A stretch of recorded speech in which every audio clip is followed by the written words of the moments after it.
আহত হয়েছেন, উনি আছেন আমাদের সাথে।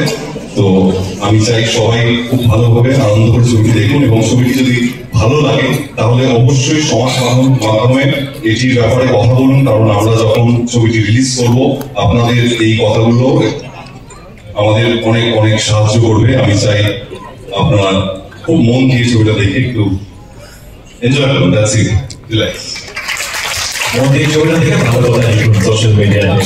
হ্যাঁ, এটাই বলতে চাইছি। বলেছিলাম একটা বড় চমক আছে, ছোট নয়, বড় চমক। ওই যে বললো যে ওর দ্বিতীয় ছবি, যে পরিচালক হিসেবে প্রথম ছবি যিনি, ঠিক বলছি তো, প্রথম ছবিটি যিনি প্রযোজক, তিনি একজন খুব বিশেষ মানুষ।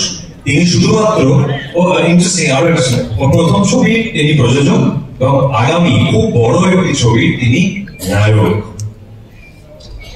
আমি কার কথা বলছি তাকে একবার ডেকে নিয়ে আপনারা সকলে সোল্লাসে সেটা বুঝতে পারবেন। আসবে স্যার, প্লিজ।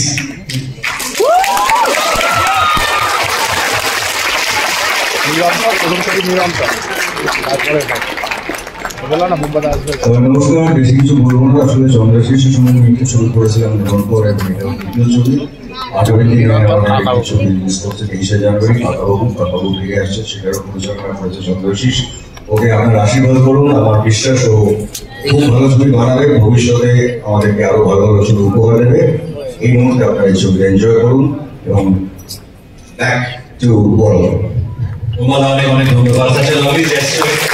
নতুন পরিচালককে উৎসাহ দেওয়ার জন্য, উৎসাহ দেওয়ার জন্য সময় বার করে অল্প সময়ের জন্য হলেও এসেছেন।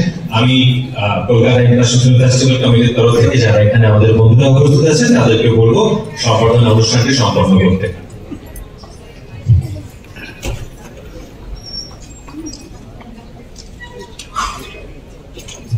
এখানে কিন্তু আমাদের দল থেকে অনেকেই আছে, তারা স্টেজে ওঠেনি। আমি চাই আমাদের দলের সকলের জন্য একটুখানি পর্দা লেগে দিই।